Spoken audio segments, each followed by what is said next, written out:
All right, YouTube, we are back for Clear Vision Wednesday. I'm Claudia Mühlenweg, the creator of the Naturally Clear Vision Method, and I'm so super excited to have my favorite guest, Ray has to turn off his browsers, close all his browsers. So super excited to have Ray Gottlieb back, and he did a fantastic session in August with the chopstick fusion, talking about diverging and the connection about focus, fovea, and fusion. And so if you haven't watched that one, definitely do that. That's really amazing for myopia and to increase your depth perception. So, or anybody that has diverging challenges. So today, the topic is the do's and don'ts of central fixation. And if you don't know what central fixation means, no worries. We will definitely dive into that. If you are aware of that term, or you've practiced the Bates method maybe for a while, and this is something that you've been struggling with, then this is exactly the right class for you. Just central fixation means, just to very simplify, it's the point of focus where you have the sharpest and best vision. It's basically the fovea in your retina, where it's a very tiny spot, the size of a pinhead, teeny tiny, where you have your sharpest vision. And central fixation means knowing or seeing that where you look at, that point where you look at, you see best.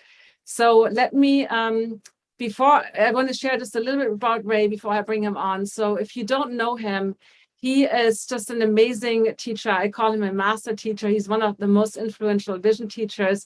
And he eliminated his own myopia in the early 70s and also prevented presbyopia using his the read without glasses method. So that's an exercise that he invented in the 70s.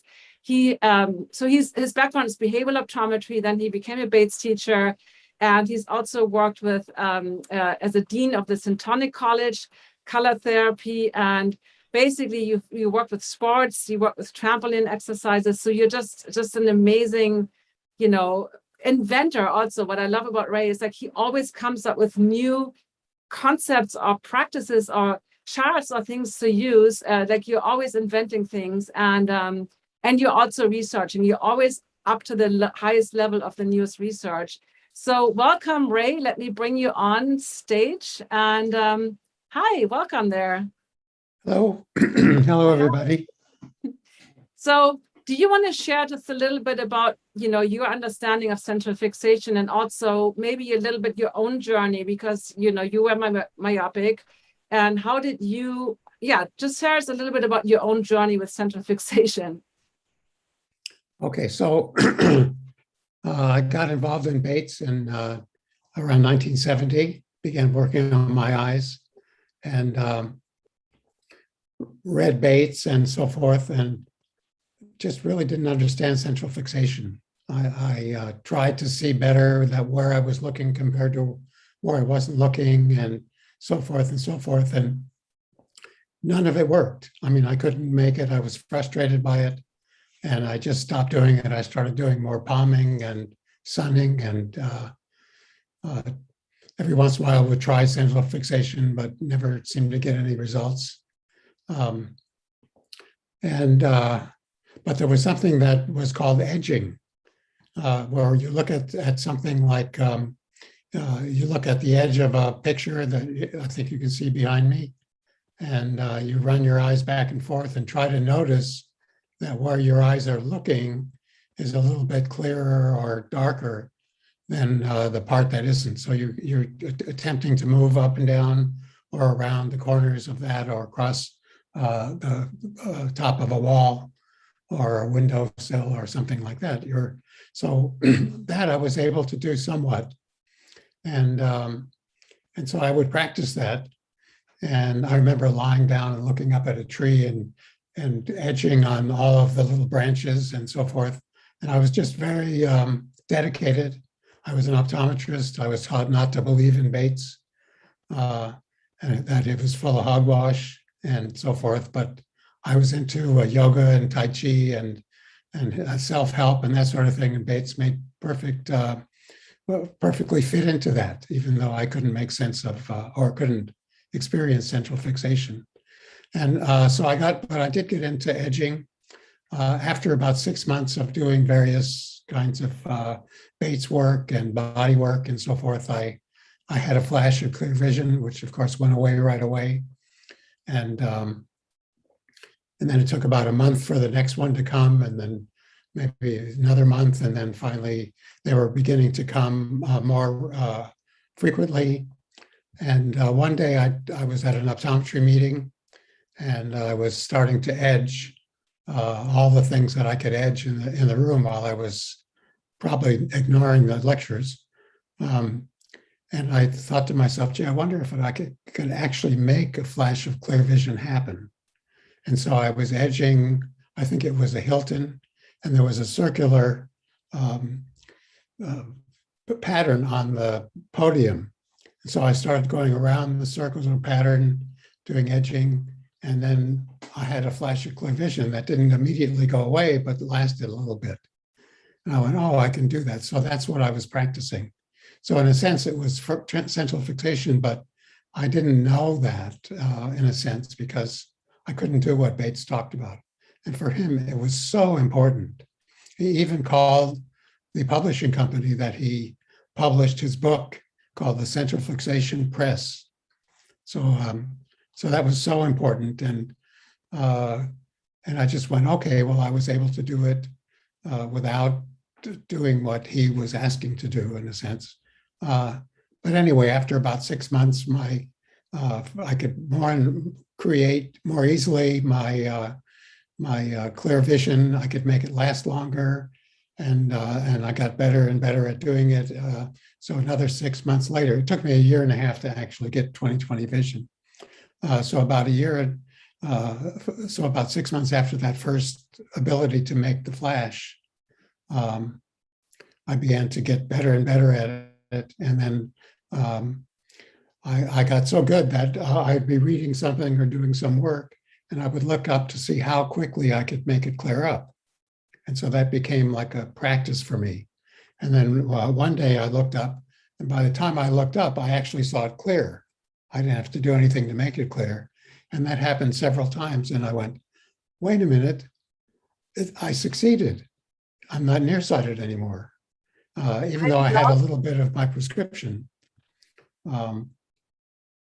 I love that, Ray. First of all, there's so many things that you just shared that I think I want to just make sure that everybody gets the idea.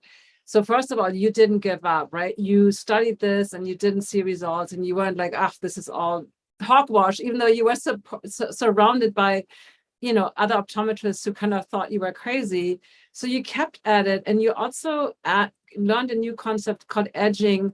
And some of you might have heard of Janet Goodrich's nose pencil. And I never liked the idea of this nose pencil, but the idea is kind of the same, that you're moving, and you pointed that out beautifully, Ray, that you're looking, that you're moving, so she had this kind of idea of a pencil that you're edging.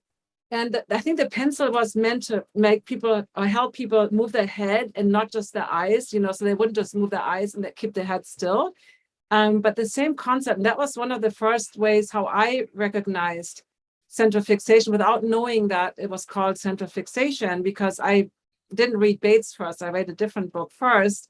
So, and then also how you made it a game, how you're like, oh, let me see at this conference, right? Let me see if I can, because people always say, oh, I don't have time for vision practices. And you just beautifully shared how you were just practicing this, or wherever you were, or even at work, right? Looking up and down, how long does it, make it a game versus this, like, if it doesn't work right away, I failed.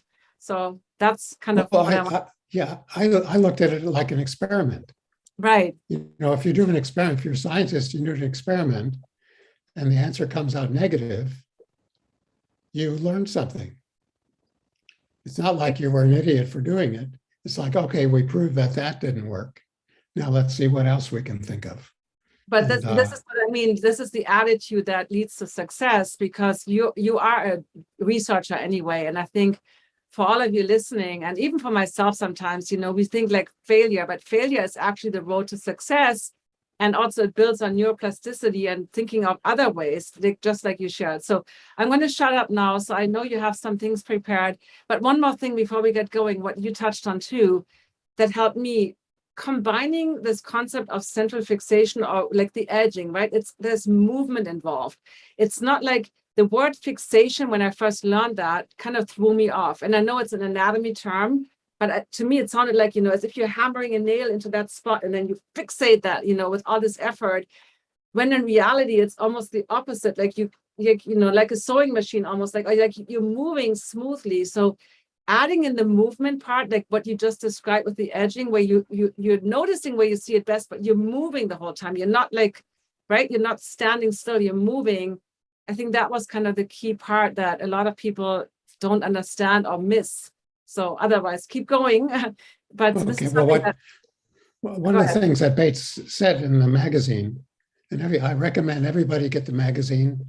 And if you're, and also Esther has a lot of stuff on her website, including, I think, something like a bunch of writings by publications by Bates before he wrote his book. Yeah, and you that can he also wrote go for the medical. Sorry, you can go to central-fixation.com. I forgot the name of the person, but you can read all the magazines online. So they have that and the Bates and the original Bates book, because the new version you buy on Amazon, right? The reprints, there's stuff deducted. So you want to read the original one. So in Esther, like Esther van der Werf, it's visionsofjoy.org. She also has a lot of resources. So thank you for pointing that out, Ray. But I'm going to put the Central Fixation in the chat so that everybody has that link too. Oh, hello. So, let's see, where was I? You were talking about the Bates magazines and how that you recommend everybody read Bates. Right. So, and then, so I began to, I was always like, I'd be working on something and suddenly I'd find myself creating a new chart, a new exercise, without knowing that's what I was going to do. I just would start to say, well, I wonder if I do this, and I would add something. So I made a lot of different exercises and practiced them. And I was essentially my own guinea pig. And mainly what I did with people is what came to my office, my optometry office, I would give them a printout, and I would tell them how to do it, and I would show them things. And then sometimes they came back and sometimes they didn't, because people are not so good at having the discipline to do things. So some people were amazingly quick at getting it, and other people would just give up. So it does take dedication. Bates said that you practice when you finally learn to see central fixation, then you practice it, and you should practice it a lot. And even when your eyes get better, you should continue practicing it, the things that work for you and the things that you're trying to learn more about. So he was really adamant about that. And one of the things he said was that all the different things, palming and swinging and so forth, and central fixation, they're all really the same thing. They're all to teach you how to relax, to teach you how to look. Whoops. Excuse me, one of my earphones came out. Where is it? Yeah, I tried those Airpods. They didn't work for me. They felt uncomfortable. But this is the part of being imperfect and being live and having fun online. Things happen. So you everything is the same thing, really, right? Yeah, that they're all there to relax you. If you're really looking at a small point, you can't be tensing up to do it. You have to relax to do it. If you're trying to see black, you can't make yourself do it. It happens when you've relaxed. And so, anyway, those are things that are more recent for me to understand. And again, I recommend you read Nathan's readings of the Bates's magazine. I don't know if any of you are subscribed to that, but he started a magazine in, what was it, 1919 in June, that went all the way to 1931. And so Nathan decided that it's got 100 years, exactly 100 years. So every month he takes one of the episodes, they're monthly episodes in the magazine, and has people read it out loud, and then have a discussion about what was in that particular magazine 100 years ago. And then the next month, the next edition of the magazine would be, and they're short, like maybe 4 pages, typewritten pages. So I recommend those, because one of the things that I learned was I always had the sense from Bates's book that he was really a strict person, that you had to do it exactly right, and so forth and so forth. And I was always had this this kind of burden on my shoulder. If Bates were here, he would criticize me because I'm not doing it right. And when I started reading magazine, then I found out all just little tidbits of information about him and how he was very flexible and inventive when he worked, and he wasn't rigid. If somebody couldn't do anything, he didn't blame them. He would just find a better way to teach it, and so forth. And so that was very helpful to me. And it really got me into getting back into central fixation.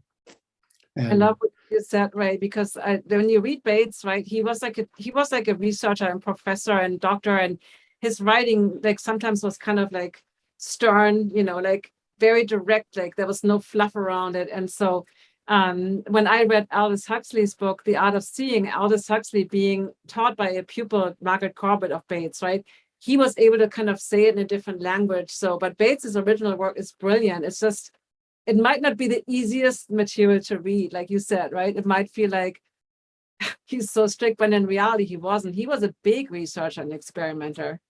So, yeah, right. Wonderful. So, so essentially, what I've read, because one of the things that I'm doing is finding research that supports Bates's ideas, and the more I find, the more support there is for his particular ideas that were ridiculed and called dangerous by his colleagues, by the other ophthalmologists. And but what I found is a ton of exercise of articles that are really pointing out that, for example, there's like, how much of the field can you take in when you're looking clearly? So when you look with your eyes aiming at something, I can't remember the term that they use, but you can look a little bit wider and a little bit narrower. And the experiment was, how much of the periphery can you see while you're looking at a certain size central fixation, although they didn't call it that in the articles. And what he found was that when you're looking at a really tiny point, you actually can see better in the periphery if you expand the point. So it's really what Bates was saying, that you're not ignoring the periphery, you're looking in a way that allows you to see the whole picture better. And that was an article, that was a scientific article? Where did that come from, what you just shared? It was a scientific article, yeah. Oh, okay. Do you have a link to, I'm curious about that. That would be. I have at least 5,000 articles. I know. And it's one of the reasons that it's so, and I can't stop. It's like a kid in a chocolate store, I want one of those and I want one of those. And when I'm trying to get ready for a presentation, I say, oh, look at this article. And then all of a sudden I look at the resources, what do they call them? The list of articles that he refers back to. Oh, the rabbit hole of the, what is it called? References or whatever they use, yeah, right? The references. Yeah, then you say, oh, that looks really interesting. And all of a sudden you've got downloaded 25 articles that are so important. And then you can't remember where you put them. I mean, it's not easy, but there are there. You have to take my word for it. There are a lot of articles. So the visual system can work in a lot of ways. And one analogy that I thought about was, supposing you were sitting in a high tower in a forest, big forest, and your job was to spot to see if there were any forest fires. So what you do is you kind of spread your attention and you're looking around and you're constantly, looking around and so forth. And then suddenly you see what looks like smoke coming from one particular place, and your whole visual information gets zeroed in on that. I mean, so there's the brain changes its organization according to what your need is, what your action has to be. And in this case, the action would be, oh my gosh, I got to find out exactly where that is, and is it spreading, and call somebody and say this is where it is, and so forth. So, and that's all the visual changes that the brain changes. And so Bates was really training people to be able to look with finer and finer resolution, finer and finer detail, as you showed in your little exercise. Did you do that on? You didn't do that. Did you do that online with everybody here, or was that before? No, we did that. We did that before we went live. So do you want me to show that really quickly as an example, or? Yeah, it would be an example of how Bates taught things. Okay, yes. Okay, let me highlight me so you can see me bigger. So basically, one thing that Bates did when people did not understand the concept, he would use a chart, and let's say use the big letter E, and most people would be like, when they look at the top corner here, they would notice that this bottom corner wasn't seen as well. So when you keep your attention here, yeah, this doesn't look as black, or doesn't look as clear. Again, you keep your attention on here, right? So then he was like, okay, now let's make this, use this cutout and make this a little smaller. Like, can you still, when you look at that top corner, can you still notice that this isn't seen as well, right? The furthest away point, whatever. And then we're like, okay, yes, you're right. As long as I keep looking there. And then you basically make it, you make it smaller and smaller, and until you have like maybe a square. And if people don't get that, then you kind of go, if you don't get that, you step away back. But at some point, so the idea is you start with something big, far away. And somebody said, I think in Tom Quackenbush's book, he talked about two pencils or two thumbs, and you start really far away, and then you get closer and closer so that you get to that point where you recognize that. But Bates used the chart for pretty much all his teachings, right? The chart was always there. Well, one of the things he talked about, and this similar to this, is he would put a spot of light on the wall with a flashlight, or they didn't have LEDs back then. And then you'd have the person look like a couple of feet away, and then compare that to when they actually looked at it. And he would do that. So then he would get something easy enough that they could actually see it. And then he would do less, make it harder and harder and harder and harder. And one of the things he would say, okay, find an O in the text that you're reading as an exercise to do while you're reading. And then look at the left side of the O and notice that it's clearer than the right side of the O. And then move your eye over to the right side of the O. And so you learn how to do that. In the process, the O moves back and forth. Let's see if I can find a chart here that. Oh, yeah.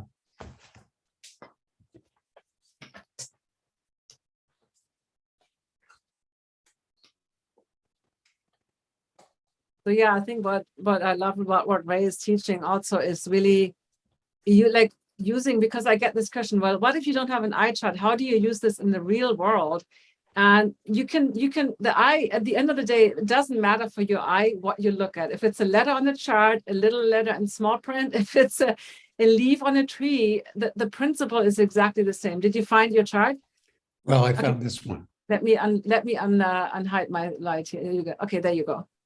So one of the things that I wanted to do is to make it easier for me to actually see that when I looked at this part of the O, then I could see this darkness of this point better than that point. And then when I moved back to here, I could see that this was. So I made the O kind of gray so that the dot on the right, if I'm looking at the one on the left, is going to appear. It helps to make it appear better. So the black on the left side of the chart is blacker, and then not the chart, but the O. And then when I look to the other side, yeah, I see that one looks blacker than the other one. So I made something that was easier.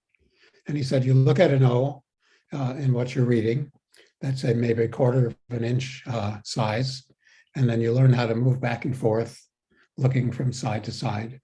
And what you call swinging, because what he wants you to do is to look, you're looking at this part, and then as you move, you can see that the O is moving in the opposite direction. My attention is going to go over from here to here. Let's see if I can do it with my pointer. Okay, so I'm going to go from here to here, and then see that this one is blacker, and then I'm going to move back over here. So as I move my attention to the new place, then I see the O move back and forth, back, back. So that's about what you're looking to see. You're looking to see that as you move your attention, and there's a whole process along those lines. I mean, new research along those lines that talk about how important that is. So I made that chart, first a big O that I could look at across the room, and then made smaller ones. And then, so what he said was you get about an O about a quarter of an inch in diameter. And then when you're able to do that, then you get a smaller O, like a smaller size text, and a smaller size text, smaller size text. So this is a process of perceptual training, learning, in which you start with what you can do, and then make it a little bit harder, and a little bit harder, and a little bit harder. We call that the stress point. That is where you can almost do it, and then you stay there, and then you go back to the easier one, and then you go back to the one. That's really the process of doing it. And so I got so that I could see, but I couldn't make the O go back and forth. I tried all kinds of ways to try to make that happen, and I couldn't do it. And so one of the things that I really have a lot of information and charts about is doubling charts. A doubling chart is you see the two O's. If you see the O's, you can hold your finger, and I can't do it this way. Whereas can we just pause for just a second, Ray, because like for some of the watchers, it's going all a little too fast. So okay, let's just pause for a second before we do the doubling. So the concept, just to be very clear, is what Ray was talking about, is that when you move your attention, like on the O's, for instance, or anything else, when you move your attention, like, let's say I'm moving my attention from my left corner of the room to that one, as I'm moving my attention, myself, like, it seems to go the opposite way. And we do that in a long swing with big movements, and then we do it with a shifter and smaller movements. And so basically, the concept is that you notice when you look left and right, and even if you look from somebody's ear to the other ear, right? Let's say I'm looking from Ray's left ear to the right ear, right? I'm switching my gaze. It seems like his head is doing this kind of little oppositional movement. And just like you, Ray, that I could not do that either initially. I was forcing myself and it didn't work. So just so if you are listening, that we have a few watchers on YouTube, you're like, okay, I can't follow. Don't worry, all this, we learned this over months and years. Don't worry, but the concept is that when you move your attention from left to right, the thing in the middle moves the oppositional way. And usually I found it easier to see with stripes, right? With like bigger stripes, I found that movement easier to see than with other objects. But if you don't get this right now, don't worry. Ray is going to give us another technique right now with doubling to show how you get that result. So if you don't get it, like, don't freak out. It'll all come, it'll all fall into place. Yeah, I mean, one way to see the oppositional movement where it moves back and forth in the opposite direction is to take a flashlight, shine it against a wall, and then look at the flashlight move. And as you look at it, you'll notice that the wall seems to be moving the other way from the way that the flashlight is moving. So that's another way to see that. And you can also do that if you look at your finger and go back and forth like this slowly. And you'll notice that if you're looking at me, you can notice that it's moving in the opposite direction. I'm doing that. Yeah, My fingers most people notice it in the bigger movements more easily, like the long swing, if you've been doing the Bates method, like long swing. And now it's really about getting into a smaller and smaller, right, kind of feeling of that oppositional movement. So you start with the big ones, and then you slowly kind of the black belt, right? You kind of slowly improve. So yeah, share with us this doubling technique that you taught yourself, so to help yourself noticing that movement.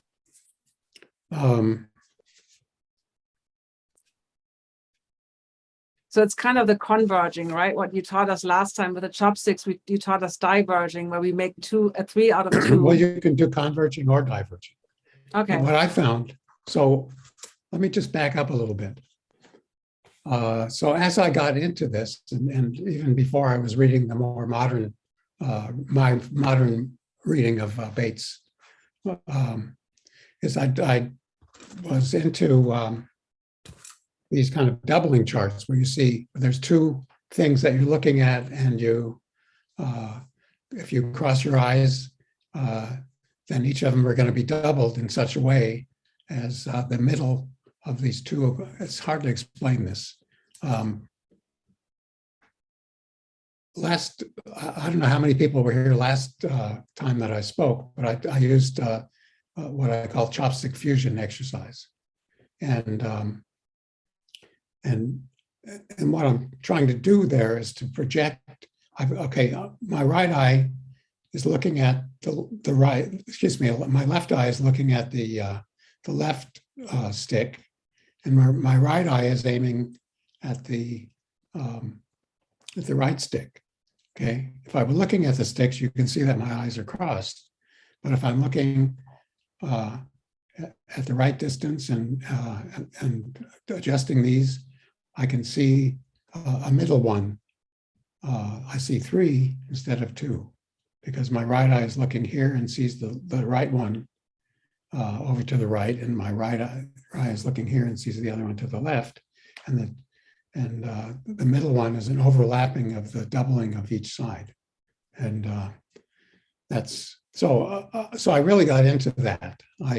Because I learned that I could actually project the middle one out in space, so I can see that right now there's a chair, and I've got the distance that I see by diverging. That's what we call diverging the sticks. So if I diverge them this far and I look, I can actually say this is where I project it out to be. It's out here. You can't see it that way, but understand that. So anyway, I got into that, and Claudia can send you a little write-up about how to do that. And I found it to be really, really important, because one of the things it taught me was to see space. I could see the space between myself and the computer in a whole different way. I could see the space between my computer and the chair. And I could see the space between the chair and the wall in a way that I never could do before. And I did this for months, just playing around with it. I'd sit down at the computer, and I would, see there's the vase and there's the wall, and I would change the separation of the sticks to create more space.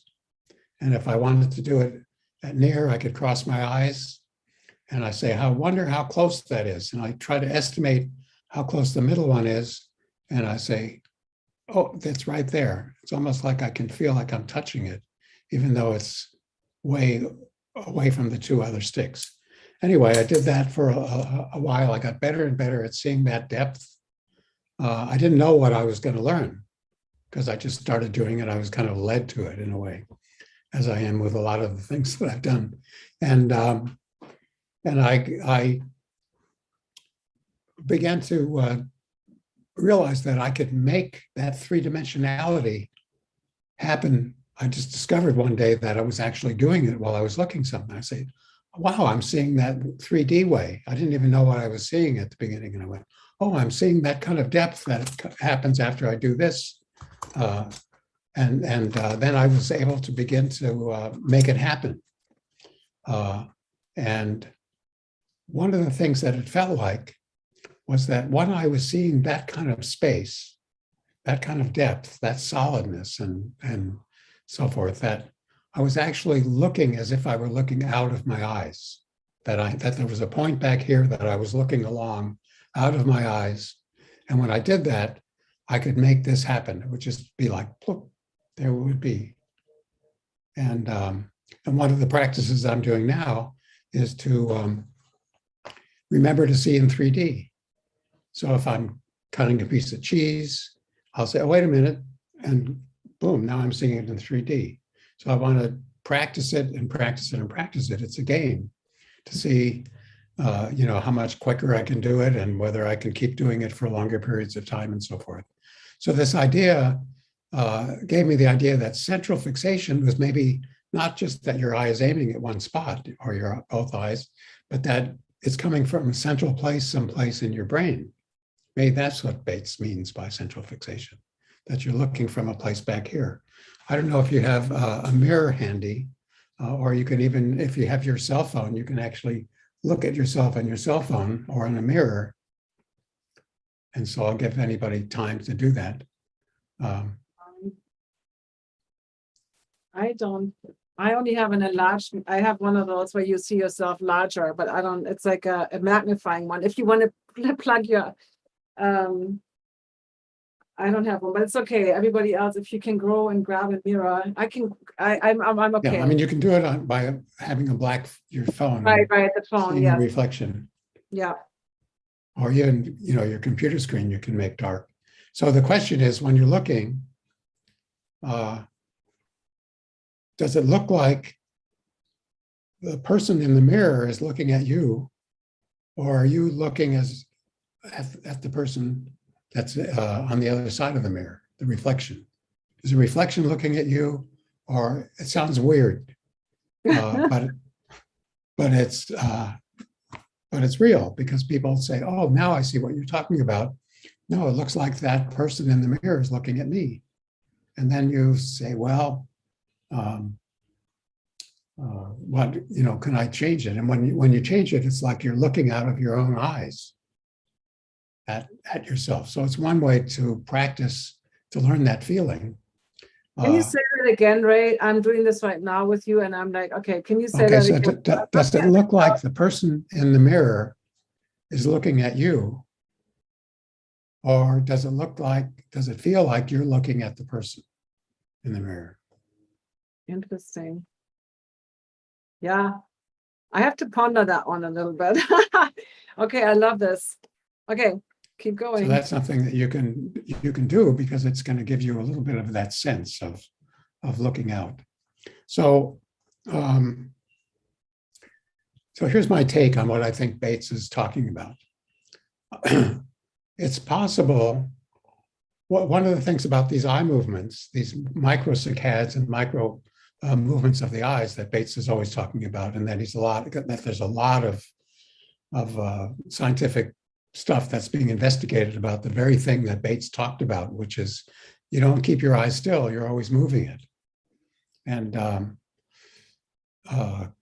you have to, because if you're not, then you're not going to see very well. So if you're looking at a letter and you're trying to make it clear, if you let your eyes move, then you're going to have a greater chance of seeing it for a variety of reasons. And so one aspect of our eye movements is that if I'm looking at my reflection, my picture, and I think about looking at somebody else's picture that's up somewhere in my screen, my attention actually moves there, and then my eyes move there. Okay, is that too confusing? Say that again. Okay, so for example, if you're reading, before you move your eyes to the next place, your attention moves to a different place than your eyes are aiming, to the new place where they're going to end up when you move your eyes to the next set of words.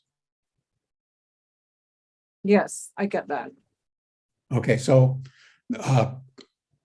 overt means something that's out in the open. Okay, so overt attention is when you actually move your eyes and look at what you're looking at.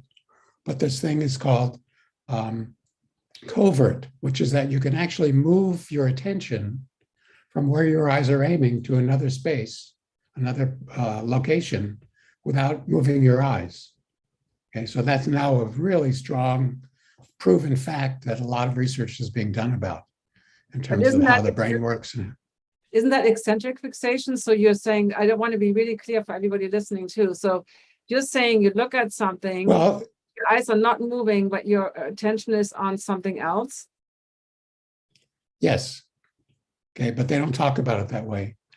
Only I talk about it that way. Okay. Because what I realized was that one of the things that you have to be able to do when you're doing central fixation is you have to be looking, your attention has to be where you're looking. Exactly, right. And that there are people who their attention is not where they're looking. And you've all probably heard about something called amblyopia. Amblyopia is where, for some reason, they can't see anything wrong with the retina. But for some reason, they only have, say, 200 vision, best vision out of one of their eyes. And there are devices that we use in therapy for that, which essentially gives you the fovea is where we look from generally. And so if you're looking with an eye that has normal fixation, you're going to see right in front of where your eye is aiming, you're going to see a spot moving around on this particular device. You know, it's like if you looked at a light and flashed a camera flash on it, then wherever you looked, you would be seeing where the after image of that light was. You would see darkness there. But for somebody with amblyopia, you line it up right in front of their eye, you flash it, they're looking now somewhere else than where the flash after image was. So you can actually train people who have that situation. There's a device that we use in optometry for training that again. It's a little propeller and it uses Polaroid light and a Polaroid spinning around, and you can actually see where your fovea is in your own brain from doing that. And their amblyopic eye, they're saying, yeah, now I'm looking at the central point. There's a central point you want to put the propeller, it's called, on this rotating illusion. But their amblyopic eye, they say, now I'm looking at it, but they're not looking at it with their fovea because their fovea is somewhere else moving around. And they think they're aiming at the spot that they're supposed to aim at. So there is something called eccentric fixation. And again, it's where your eye and your attention don't match up. And that creates blurry vision, obviously, because and that creates strain. Right, and strain, right. And because you're constantly working against it, and one of the ways to eliminate that is to do what we call suppression. And so when you're dealing with somebody with cross-eyed, or you're dealing with somebody with amblyopia, they're going to suppress the eye that they're not using. They're not going to, in other words, they're going to turn off their awareness of what that eye sees because it's too stress producing. So I think that what Bates is teaching is to learn at very, very tiny details to be putting your attention where your eye is aiming, or where your eyes are aiming. And if you can do that, then you're going to get a lot of relief because you're not straining to try to keep it together. And what that means is, I think it means that you're looking from this central place, and somewhere behind where your eyes are, you're looking out, and your attention is focused where your eyes are aiming. So can we, because we do have some people with amblyopia in the room here, so is there something where, like something they can, obviously, vision therapy with a behavioral optometrist like you, where, is also a really good way to do that, the Bates method, obviously.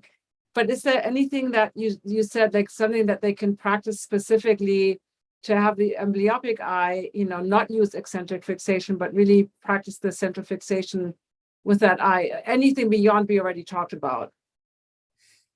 Well, one of the things that I found to be helpful, because all they used to do is patch. Right, exactly. And if you don't do it before you're 5 years old or 3 years old, it'll never happen. But I had 50-year-olds and 60-year-old amblyopes that I could, that I helped to cure from that. So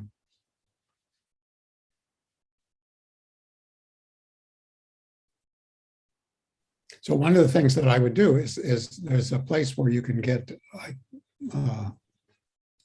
what are called bone gardeners. You know how you take Scotch tape that makes things look fuzzy, not the transparent Scotch tape, but the magic tape. Yeah, So the poly one. it's right. So what this has is there's actually a little device that has. So it's like at the first level, you hardly see anything through it. You can just tell that there's light over there, but you can't see any of the details. And then there's a little bit less of a magic things. And so at each level, you have less and less and less a distortion of the picture. And finally, you have it where it's almost as good. So what I did with people is I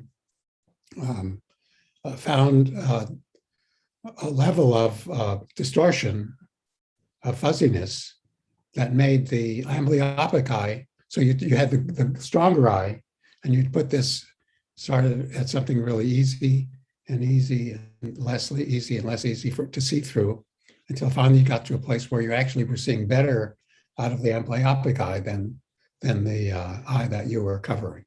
And then you take that, it's a plastic thing. You take the one that's number 6 or whatever, and you put it on their eye, on their good eye. So now they're still using both eyes. It's not total patching, but the amblyopic eye is seeing it better. And I found that to be helpful. So you're not doing that. The other is to use what's called binasal on either side of the nose, binasal occluders. Because what happens there is that something happens over here, you move your eyes over there, and if this is your good eye, now you're not seeing out of your good eye because it's blocked by the block that you put in the binasal occluder. Now you have to use your other eye. So it's like something that gives that eye something to do instead of just hanging out and being off. So those were what I did, besides this other, yeah. No, I just want to say that was super helpful. So I just look at questions. So to be really clear, you were talking about something like, adding like this kind of tape where it makes things more foggy, right? You put this kind of stuff, Yes. you use both eyes and you put that on the amblyopic eye and you slowly make it more and more clear to help that eye practice the central fixation, right? So initially it's like this kind of fogged out like viewing area, and then you make it more and more clear, and then you switch it, eventually you switch it this to the better eye or the non-amblyopic eye, correct? Is that what you were talking about? This No, kind you're of doing it always doing it on the non-amblyopic eye. Okay, so you're doing the fuzziness on the non-amblyopic eye the whole time. Yeah. Okay, got this. Okay, great. Thank you for clarifying that. But then then it may have to be they may be better. So now you can reduce the fuzziness. Gotcha. So you're using this kind of like, and obviously Scotch tape doesn't come in different levels of fuzziness, but that's where, devices come in. And then the other thing you're talking about with fingers, it's something that, where you kind of use this, we've talked about this before, where you use some kind of, occluding in the nasal section so that yeah. Yeah, Great but it can't be that wide. It's got to be. Yeah, I just pulled some, you're right, something a little narrow. I just pulled something off, but yeah, thank you for clarifying. Yeah. About 2 inches or so. So any questions? I'm looking at questions on YouTube while you keep sharing. I just want to make sure we get the questions answered too. So, okay, keep going. Okay. Yeah, so Bates says, so getting back to the things moving in the opposite direction, it would look something like this. And one of the things that always made it more difficult for me is that when they describe these tiny eye movements that move around, and when your eye lands at the place it's going to land at, when it jumps over to a new place, it moves a lot when it first lands there because the movement helps to make the image clearer. It's like Bates would talk about, closing your eyes and then opening them again to look at what you're looking at with chart work. And so the research articles that I'm thinking about say, when you do that and you open up, your brain, your eyes and your brain actually are more stronger. You have a stronger image when you close your eyes and then open. Immediately, the image gets clearer. And so if you're trying to use a chart and you're using the appropriate distance away from you and the size of the letter so that you're just on the verge of being able to see the blurry part to it. In other words, you don't want to try something that's so difficult you'll never do it. You want to find something that's just a little bit above your acuity, a little bit harder to see than perfect, and you kind of work around that point, that what I call the threshold point of blur. And so if you do that, and one of the exercises would be to close your eyes and then open them and look at what you're doing. I want to see if I can find a chart. Oh, I was actually talking about making this go back and forth. I couldn't do it until I diverged it like I was diverging, which means that your eyes are not looking close, they're looking far. And so when I talked about doing this and seeing three, that's what you do with these charts. Okay, it's hard to do this without being there. So what happened was I was trying to see whether if I diverged these O's, if I diverged these O's, maybe then I could do it, because I couldn't do it, make it move. I could see that one was better and the other not, but I couldn't make this movement happen. I couldn't make it. I said, oh, I wonder if I made a doubling chart, that's what you call these. And so I made one that had the different sizes and so forth. And I tried to make it happen. I diverged the chart and I couldn't make it do it. But I kept trying and trying. And I had a piece of paper and I would put it up on the computer. One day I put it up on the computer that had this on it. And I looked at it, diverged it, and wow, I could do it. I could make it move back and forth like Bates talked about. And so that was the big breakthrough for me. So I would practice doing it. And I realized that when I was holding it, I couldn't make it do it because I was holding it. So my brain wouldn't accept the fact that it was moving back and forth because I knew what it was, that I wasn't going like this. But when it was on something else and I wasn't touching the computer or I wasn't there, I could make it happen. And when I made it happen, it was like there was no effort. It just suddenly started happening by itself. Okay, one of the things says that Bates talks about in his magazine and his earlier writings is he talks about how fast you should move your eye back and forth. And there's two places that I noticed that he talked about it. One was you do it with that O and you move it, you move your attention back and forth, is about the same as you would count out loud. Because when I read about these little eye movements, they seem to be really quick, like a tenth of a second, and fast, fast, fast. And another place in his magazine, he said, take your fingers and go back and forth like this. Go back and forth like this. And keep doing that all day long, not all day, but just practice it, because that's how fast you can be moving your eyes back and forth, or you can do this. I can't do it. You can do this. Okay, so that's the speed to move back and forth. And the reason that's important is because when we start to do something, many of us will tighten up and then we'll lose our rhythm and we'll stop it. But when you have this kind of directing the speed, then it'll keep you in the right speed. Otherwise, you're going to get real anxious and, oh, I can do it. I wonder how long I can do it. All those things. This settles that down. And the reason he likes this is because, yeah. I'm just asking, is that also because you're touching, you have that kind of kinesthetic feeling, whereas you could technically also put on the metronome, right? Like you could kind of put some kind of whatever. Yeah, but you can't do that if you're riding a bus or. No. Yeah, but I'm saying yes. My point was is it the rhythm itself, or is it also that you kind of doing this kind of self soothing kind of same, because it's kind of relaxing to do this versus just having talk, talk, talk, talk, for instance, So I'm wondering if that makes a difference. I haven't done it I have done another thing with the metronome before, many years ago, that I wanted to talk about too. But so I've only done this with my fingers, and I find it to be very effective because now I don't have to look at a diverging target like this target. I can just, look at that painting and go back and forth on it. Oh, I'm not doubled. I can actually do it while I'm converging, but it didn't happen overnight. I worked at it and I worked at it and I worked at it. And again, it was kind of a game. It was like a video game. You start and you can't even shoot anybody or eat, but then after a few weeks, you can start chewing up whatever the name of that one. I can't remember the name of that video. But when you learn something, in the beginning, it takes mistakes, and you have to kind of judge. How easy should I make it? Where's my point where I can actually do it?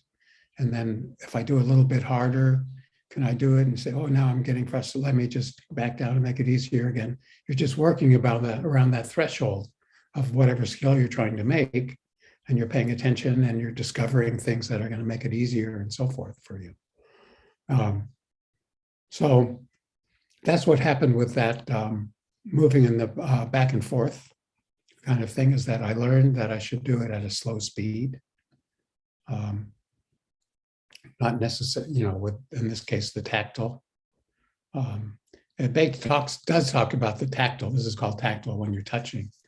And he talks about somebody that couldn't see a target, but he had them draw like a box, like a square, with their hands. And when they did that, they could actually visualize it better. And when they opened their eyes, they could actually see it better. So he does talk about that. But for me, the main thing was you do it slowly. You do it at this speed. I said, oh, totally wrong trying it before. So I have a question from YouTube. Can I ask that real quick? I think it's a really good question. He said, is size more important than contrast intensity? So in other words, shades of gray rather than black and white. So in terms of practicing central focus, is size more important or contrast sensitivity? Well, the thought I had, there's a lot of research about contrast versus acuity, and there's a lot of interesting stuff that they still don't really know about. I mean, there's difficult articles to read that contradict each other and so forth, but that's science, right? Science is like that. That's science.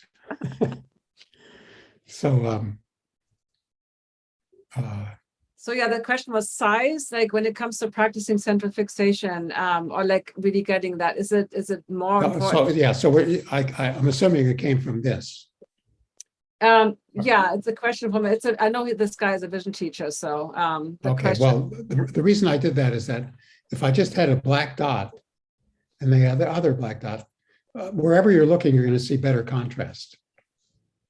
And if I make it a black on a gray, then I see better contrast where I'm looking than where I'm not looking, because the contrast is already low. So I've made it.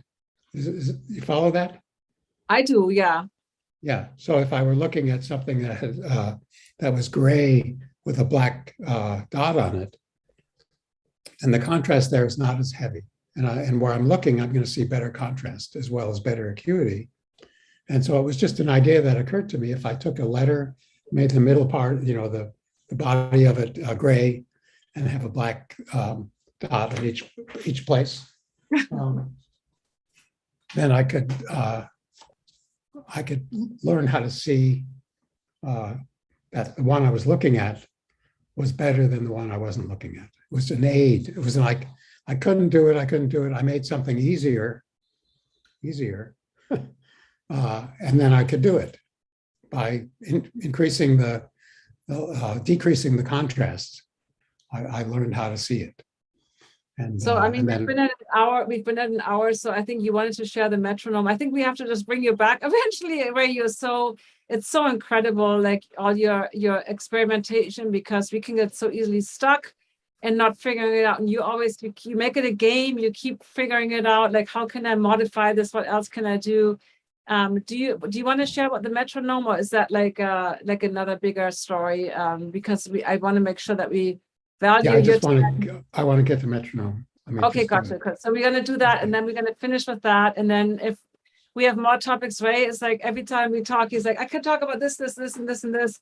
And I really wanted you to, also submit any topics. Like central fixation was a request by several of you, so that was a topic that everybody wanted to know more about.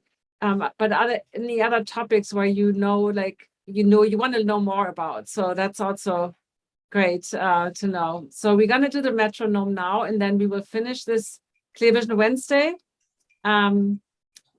Yeah, okay, color. Color came up as a topic. Okay, let's see. Let me look at YouTube. Bring Ray back. He's a great teacher. Ray, everybody loves you, and you are a fantastic teacher, because I always we all learn from each other, and you always have different ways. And also, guys, read the Bates magazines, get the Bates book, go to central-fixation.com. The original, just know that the copies you can buy of Bates's book are, and also the Tom Quackenbush has the magazines in a thick book, but he edited those. So they're not the original. Go to central-fixation.com, and then you can really, that's where you can see all the originals without any editing. So that's my recommendation, to look at the original writings. Okay, you got it? Yeah. Cool. So I don't know how big it is on your screen, but you see this picture? Yeah. And you see this picture. Uh-huh. And so you want to do something like this. I don't know how big it is. So it should be, so if you went from this corner to this corner and then back to this, so you're moving your eyes from here to here and back and forth. From the top left corner to the other left corner? Or yeah, I just wanted to get some separation. Right. Gotcha. You could look from one side of your own picture on here to the other side. Something, right.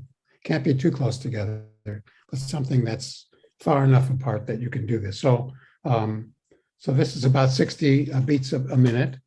Okay. Every second. And I want you to move your eyes back and forth without moving your head, but it doesn't matter. But it's eye movement. Come on. Make it louder. I may have to take I don't know, but the iPhone, if it's not connected to the Airpods, we should hear it. I think it's just really quiet. No, I can't make it do it. Well, it's okay. I think people can also practice this at home. Okay, I'll be the metronome. Okay, okay, ready? So yes. You're going to move back and forth by.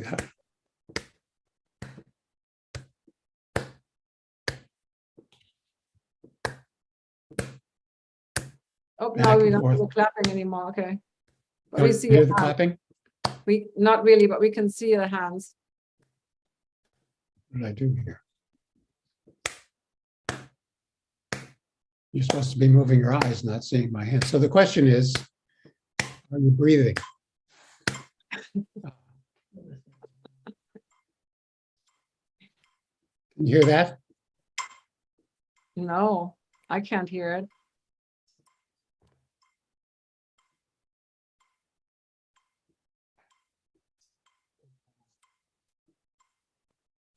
Maybe I ran out of can you hear that? I personally cannot hear, but maybe other people can hear it. Oh, you can hear it. Yes. Okay, maybe I don't hear it then. Everybody else hears it. Okay, let's keep going then. Okay.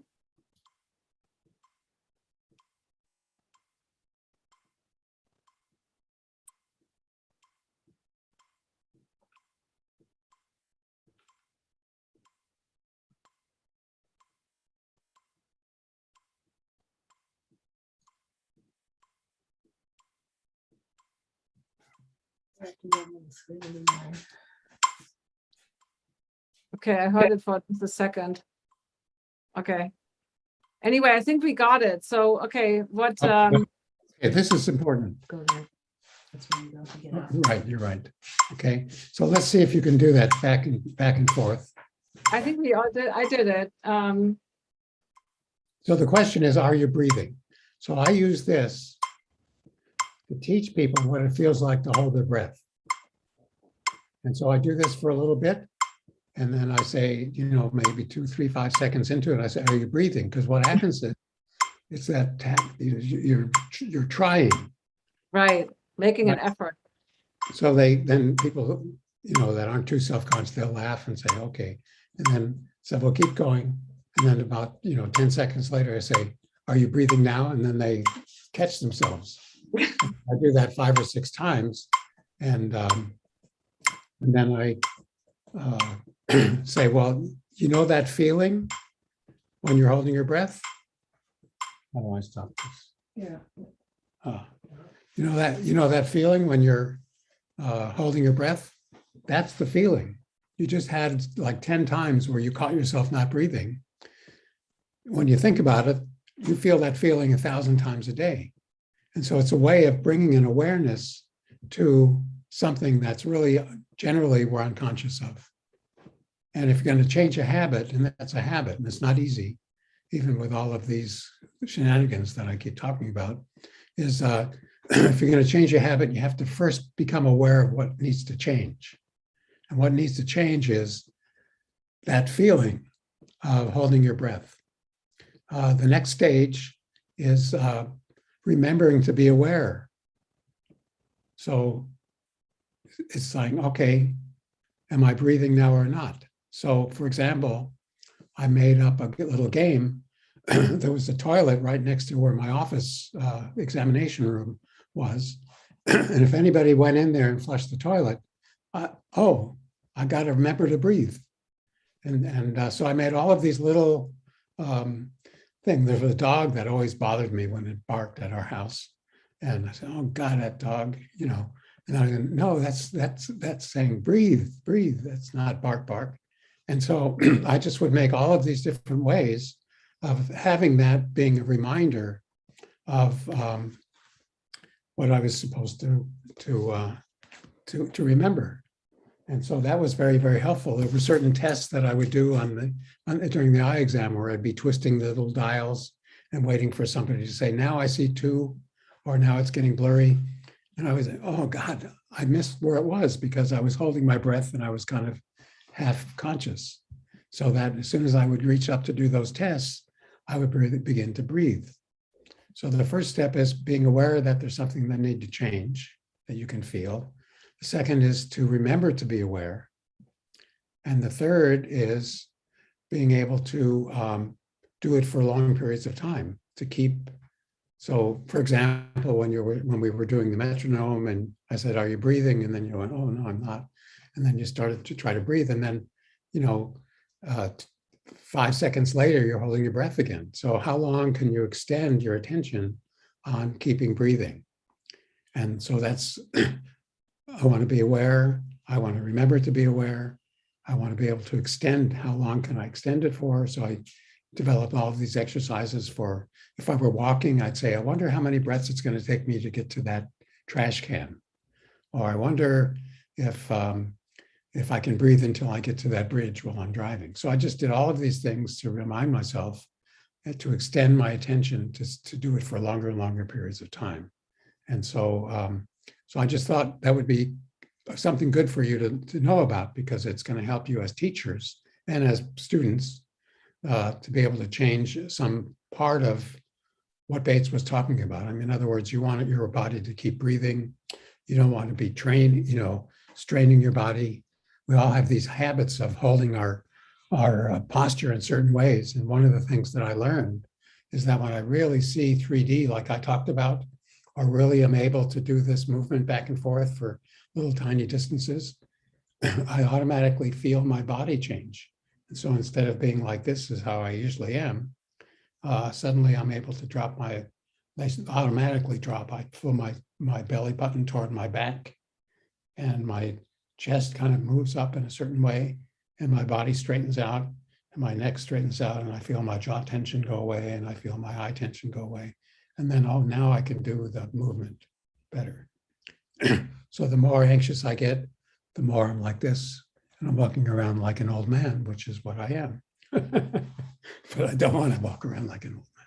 Anyway, it's, Beautiful. it's, Thank you. Okay, sorry. I'm just trying to wrap up because we've been 70 minutes, and what you just shared was the most profound thing, because the awareness, right? Like, and really catching ourselves, and also seeing this as a game and making it fun and not judging ourselves. And that was so beautiful. So I want you to have some last words, and what you feel like, anything else you want to share. And again, we could go for hours, but we have to come to a close. So anything else you want to share about all the brilliance that you talked about today? Yeah, we'll have to do another time. But I did want to say, with the metronome exercise that we just did. Oh, okay. Okay, after you've learned how to breathe and so forth, and you'll still not be able to breathe all the time, then you can speed the metronome up, because you can make it faster and faster and faster. And one of the things that I've done for the last 30 years is work with pianists. And I began to do this with them. I'd say, okay, because you're holding your breath while you're playing the piano. So I was trying to give them that same experience. But then I began to tech. What if I do it up to 120 beats a minute instead of just 50? Where do you fall apart? Where can't you do it anymore? And what I found was that there were some pianists who were way above average, the average person. They could do it at 200 beats a minute, and even faster. And in general, those were the ones who could do sight reading a lot better than the ones that were average or slower than average for people. They said, oh gosh, I have a really rough time doing it. So in terms of your visual function, if you train yourself to let go and be able to move your eyes back and forth at these higher and higher speeds, that can be very helpful. It's a way of learning how to just be, I call it meditation eye movements. I didn't back when I first invented it, which was back in the 70s. Because if you talked about meditation, then you were automatically classified as a weirdo. I didn't want to offend anybody, so I called it something else, but it's meditation. It's a meditation on moving your eyes back and forth. So it's like any other meditation, maybe even better in a way, because it's something that you really have to engage in. And it does change yourself, just like meditation or mindfulness does. And that's very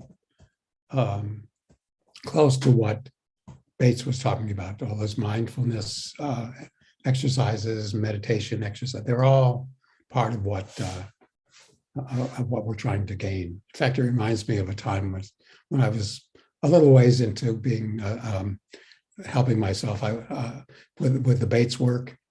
I was at a friend's house, and he was doing something called Nichiren Shoshu chanting. And it went something like this. Nam yo reng yo, nam yo reng yo, nam yo reng yo, nam yo reng yo, nam yo reng yo, nam yo reng yo, nam yo reng. And you develop this resonance and so forth. And so the person that I learned just saw do it, they said, well, I'll take you to one of the meetings where they're all doing this together.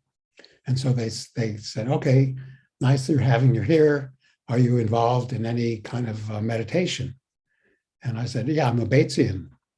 And they said, a Batesian? I said, yeah, there's meditation, there's movement, there's relaxation. I went through all the things that meditation does.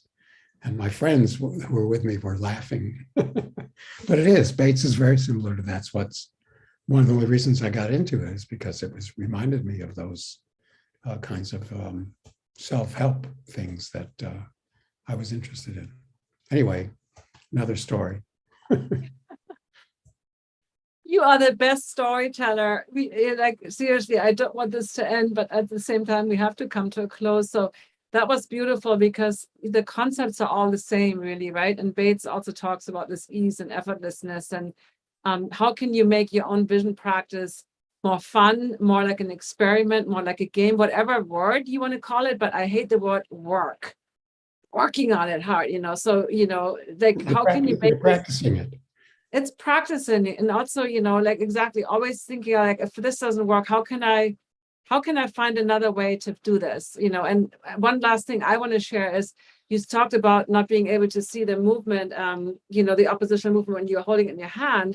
And I had the same experience. I could not see this. I was the only one in my teacher training. I was so stressed. Everybody could see this. And I tried to force myself. Of course, that doesn't work. And then I was in the store and I saw this tray. I was in London. There was this tray with these stripes, and it was on, on the sale table. And I was looked at this thing, and everything was moving suddenly. I'm like, oh my God, it was moving. And I think you had a similar experience. It's almost like when we understand the concept, but then we don't really try that hard. We're just kind of primed to actually have that experience, versus making all this effort. So it's like practicing, but without that efforting. It's like, I don't know how to describe that in a perfect way, right? It's like, but keep doing it, but without like this force, or what you call the stress point, where you like go too far to, like, give yourself time, be patient. Also, I think it's important. There's something else that's really important is, as I worked to get my eyes better back in the 70s, I would go through this situation where, boy, I'm doing it, I can see much better today. And then the next day I'm seeing even better. And I think, God, it's really working. I can't wait till tomorrow. It's going to be really good. And then the next day I was worse than ever. And then that happened over and over again. And I began to think, well, what does that mean? I think it's a law of nature, that you don't just get better and better and better, but as your body reorganizes itself, something that you were able to do the day before is disturbed, and now you can't do it anymore. And so you just have to, again, finding the stress point, finding, where you can get yourself back up to what it was before. So it's a law of nature that things don't go up like this. They go up like this, back. It gets a little worse, but each time it gets better. So I think what happens to some people when they're doing Bates work is they say, wow, I'm doing better. And then suddenly they can't do what they were able to do. And then they go, oh, I'm so frustrated. I don't want to do this anymore. But knowing that it's the law of nature, that's the way things work, because your body has to reorganize itself, and your brain, that helps, because it gives you faith to be able to do it. I absolutely love that. And I talk about apahigraha, which is a yogic principle of non-attachment. And I shared recently, like, I love science too, and I'm not as an avid reader as you are, but Andrew Huberman shared on his podcast that failure, what we might consider failure, right? Like, let's say you could do something and you couldn't, actually builds neuroplasticity, what you call the law of nature. You actually, like you said, you help your brain to figure this out. So anytime you can't do something, it's actually great, because now you're actually, like, your brain is improving, basically. So now I changed my thinking about failure as something like, hey, I'm actually improving my brain's neuroplasticity, right? So, and the better you feel about it, the more dopamine you get, and the faster the success. So feeling good about things that don't work out, it's like, and then just sticking to it without that attachment that you have to, like you said, tomorrow it has to be great because X, Y, and Z. I think that's really, really important to, so thank you so much, Ray. That was amazing. We get some great comments in the feedback here. So thank you so much for your time and for your wisdom and for everything else. And we're gonna close the YouTube live now, and we have my Clear Vision Club is with me on Zoom, and we have a few more minutes extra to just ask Ray some questions face to face. So anybody on Zoom, on YouTube, sorry. Wait. You're gonna send out something that gives a lot of the kind of exercises that I developed, so that I didn't feel like an idiot. Shush. I'm gonna put the link to the chart with the O's. I put that in the YouTube chat. So I will upload that and will provide that, so it makes sense for everybody. But hey, no, you're brilliant, and it's okay. I will do all that. So YouTube, goodbye, you guys. And there's a few Clear Vision Club members on YouTube. Make sure you join us on Zoom so that you can participate in the chat right now. All right, YouTube, we will close the YouTube live. I see you next week. Dr. Mark Grossman is my guest. Also, you don't want to miss that one either. He's also a holistic, not also, but he's a holistic optometrist. My point was like you are both from the background of eye doctors. So that's what I thought him Bates. Yeah, and yes, and Bates, obviously, right. All No, I right, said I taught Mark Bates. Oh, I didn't know this. All right. He actually set a workshop up for me. Wow, Okay. I had no idea. Anyway, so Let's go next on. is Mark, and then bye.